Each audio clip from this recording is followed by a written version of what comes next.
విద్య అంటే పుస్తకాల్లో ఉన్న జ్ఞానం మాత్రమే కాదు, సమస్యల్ని ఎదుర్కోగలిగే ధైర్యం, సరైన నిర్ణయాలు తీసుకునే వివేకం, సమాజానికి ఉపయోగపడే బాధ్యత.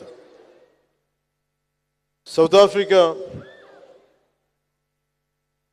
ప్రెసిడెంట్గా చేసి అపార్థైడ్ మీద యుద్ధమే చేసి కొన్ని దశాబ్దాలు చేసిన నెల్సన్ మండేలా గారి మాటల్ని ఒకసారి మీకు గుర్తు చేస్తున్నాను.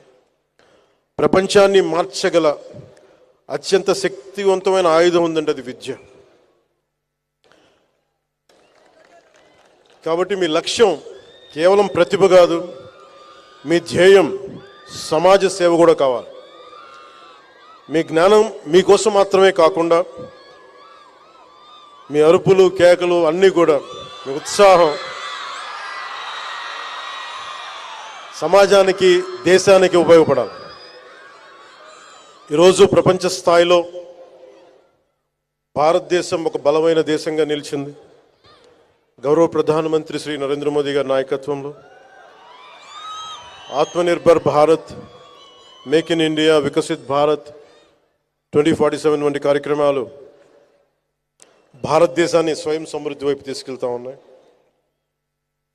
రాష్ట్రంలో కూడా education, empowerment, youth, innovation, opportunities అన్న ఆలోచనలతోటి ముఖ్యమంత్రి శ్రీ నారా చంద్రబాబు నాయుడు గారి నాయకత్వంలో అన్ని ముందుకెళ్తా ఉంది రాష్ట్రం. రాష్ట్రం పునర్నిర్మాణంలో యువతని భాగస్వామ్యం చేసే దిశగా ఈ రాష్ట్ర ప్రభుత్వం అడుగులు వేస్తూ ఉంది.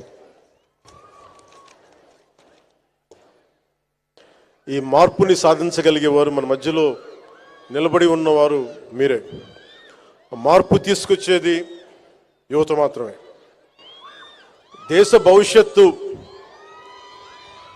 మన భవిష్యత్తుని పరిస్థితులు నిర్ణయించవు, మన ఆలోచనలు నిర్ణయిస్తాయి, మీ విలువలే నిర్ణయిస్తాయి, మీ చర్యలే నిర్ణయిస్తాయి.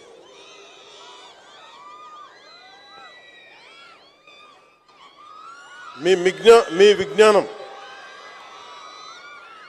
మీ ఆలోచనలు ఇవన్నీ కూడా ఒక పరిష్కార మార్గాలుగా రూపాంతరం చెందాలి. మీ కృషి సమాజానికి ఉపయోగపడే అర్థవంతమైన మార్పు కావాలి. Your knowledge must translate into innovation, your ideals into solutions, your efforts into meaningful change that will benefit our larger society and our country.